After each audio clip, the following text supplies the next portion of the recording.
What's going on, YouTube? This is SG1 Sports, and you're watching our college football channel. We're going to give you our projected standings for the SEC based off of our projected records that we gave you really a couple of months ago. I'm a little bit late on this series, but I want to be perfectly clear. This is not an official prediction. This is simply a projection based off of those projections. And if you missed those videos, you can go back and watch them for each team, where we did a schedule preview and then a projected record. And really all that was based off of the narrative around each team, the national narrative around each team, what everyone's kind of expecting each team to do versus the schedule, and we put percentages out for each game. So it's kind of conservative. Keep that in mind. These are going to be conservative numbers and simply a projection, not a prediction. We're going to kick off our predictions right after Memorial Day, so we're not far away from official predictions. But first, we need to go through and do these projections and just show you what each team could possibly do this upcoming season. We're going to start with the SEC West. I'm going to give you the projections here, and we'll take a look at what each team is projected to do. And this is kind of a way to just say, this is a baseline. If this team does better than this, they've had a good season. If they do worse than this, it was a bad season. And again, these numbers are pretty conservative when you average out all these percentages, but this is what it looks like. So at the bottom, and when I say conservative, I mean the teams at the top are going to probably be a little bit low, and the teams at the bottom might be a little bit high.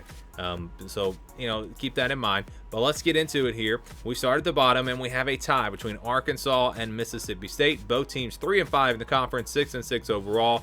And it's a little bit tricky when we try to figure out the conference schedule and the overall schedule, because when I did the projections, that was just based off of the entire schedule. There was no split with conference games and then the non-conference games.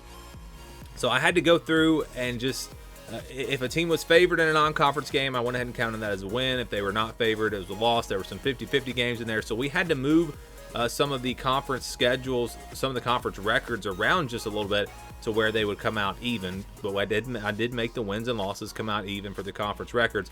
So really maybe pay more attention to the overall record, and maybe with the conference record you could bump that up a game or two depending on what happens in the non-conference. But again, Arkansas and Mississippi State here at the bottom, they are tied for that number 6 spot.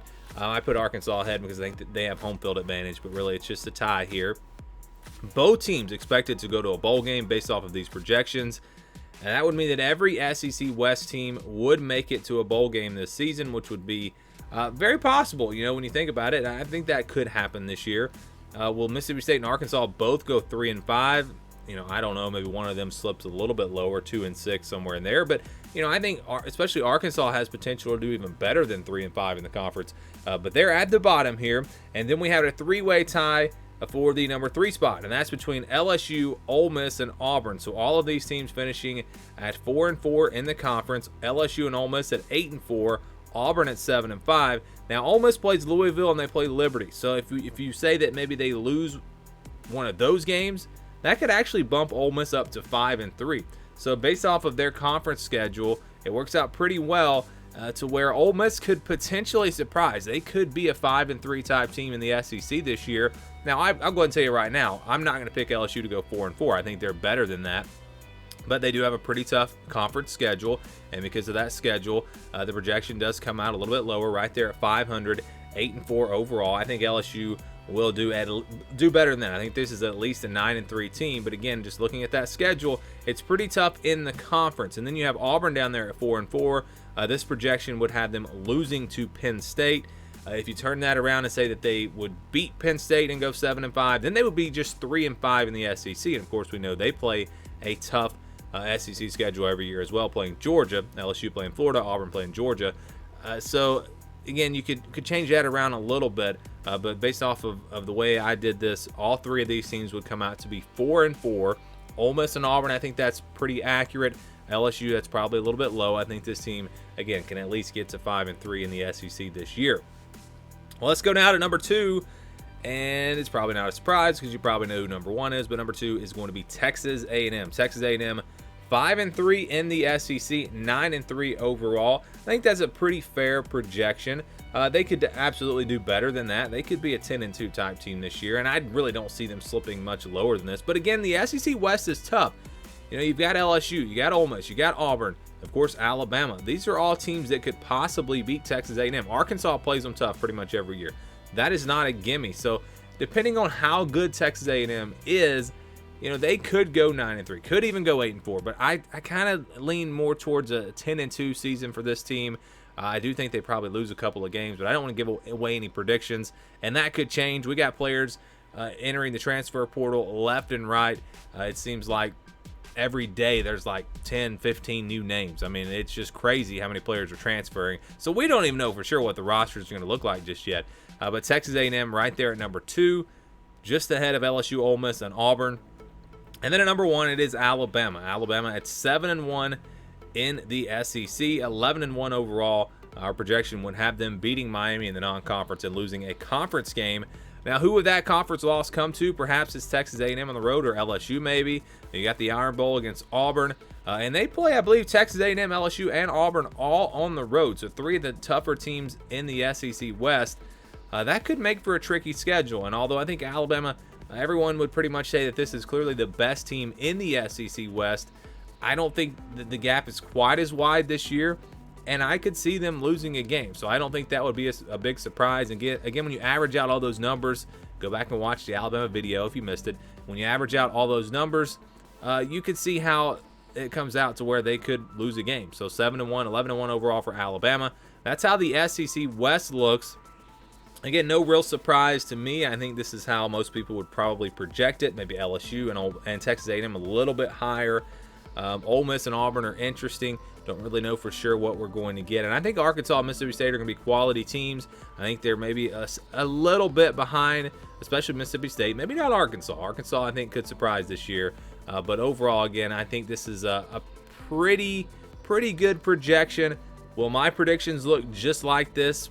I'll go ahead and tell you right now, probably not. There will be at least 1 or 2 changes once we go through and do our predictions. But simply looking at the projections based off the schedule for each team, Alabama, once again, projected to win the SEC West.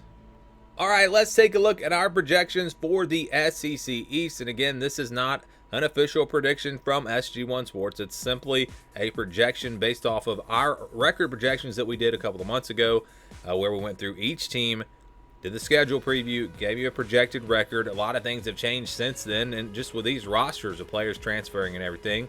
But this is still what we're going to go with, just for a rough projection, and we're going to take a look at just what the national narrative is for each of these teams, what everyone's kind of expecting them to do, and then putting that against the schedule, or how good everyone is expecting these teams to be, and then putting that against the schedule to give you a projection.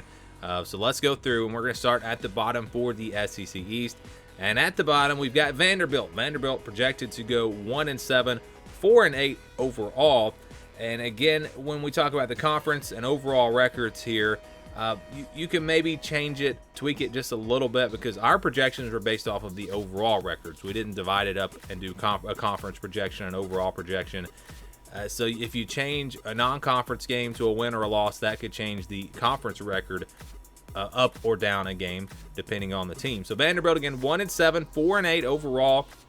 Can the Commodores win a conference game? It's going to be tough. I really think it's going to be tough for them. But there will be some opportunities, and there'll be some teams that, you know, with Tennessee and South Carolina, they can play with them this year. I think both of those teams might be down a little bit as well. All right, we've got a tie at number 5, and that is between Tennessee and South Carolina. Both teams projected to go 2-6. Both teams projected to go 5-7 overall. I put Tennessee ahead because they have home field advantage in their game against South Carolina. So 2-6 for each of these teams, and 5-7 overall. And again, these are conservative numbers. I think these are numbers, though, that can really give you a good idea of if a team is going to have a good or bad season based off of if they do better or worse than this number. So if Tennessee does, or we're talking about the same thing here with Tennessee and South Carolina, and we did have both of them losing a non-conference game, South Carolina to Clemson, Tennessee to, I believe, Pitt. That's how we had to make the math work here.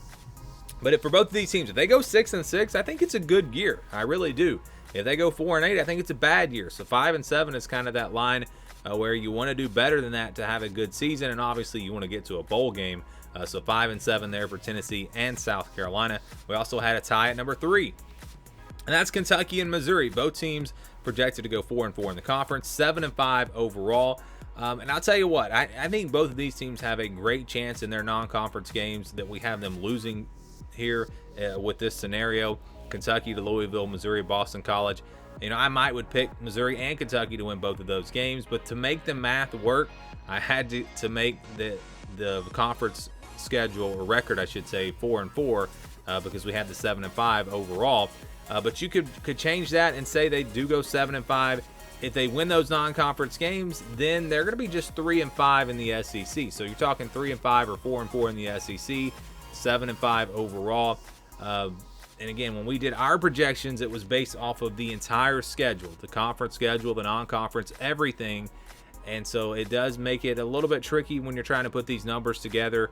But 4-4 would be the conference record. And I put Kentucky ahead of Missouri here just because both teams, I think, are because they had home field advantage. Of course, that's why I put Kentucky ahead of Missouri, home field advantage. So anytime there was a tie, I just put the team that had home field advantage ahead of the other team, but it's a tie here with Kentucky and Missouri. Both teams projected to have pretty good years. So let's go to number 2 now. That is going to be Florida. Florida 5-3 in the conference, 9-3 overall. And again, you look at that 9-3 number. If Florida goes 10-2 this year, I think it was a really good year. If they go 8-4, it was a disappointing season. So I think that is one thing with these projections. I think they do a good job of really just kind of showing you what the expectations are for each team. And again, if Florida can get to 10-2, I think it'll be a really good year, probably a New Year's Six bowl. 8-4 will be a little bit of a disappointment.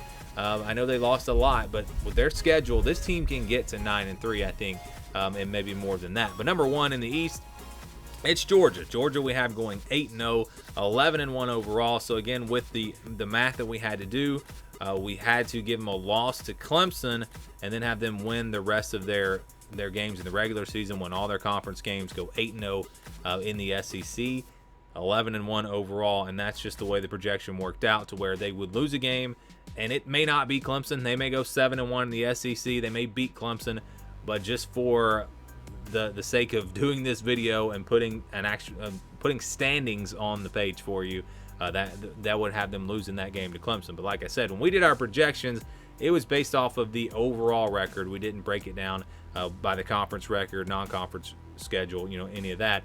So for Georgia, they have a pretty clear advantage here in the SEC East. 8-0, a 3-game advantage over Florida in the projections. I think this is a pretty good projection. I think Georgia is the team to beat in this division. I think Florida's probably the second best team, then Georgia, Missouri behind them, then Tennessee, South Carolina, then Vanderbilt. So again, I think the projection came out pretty accurate. Now, will these records be perfect?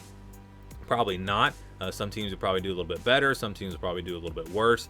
But as far as the order goes, I think, again, these projections are going to be pretty accurate. But Georgia, clearly the team to beat in the SEC East.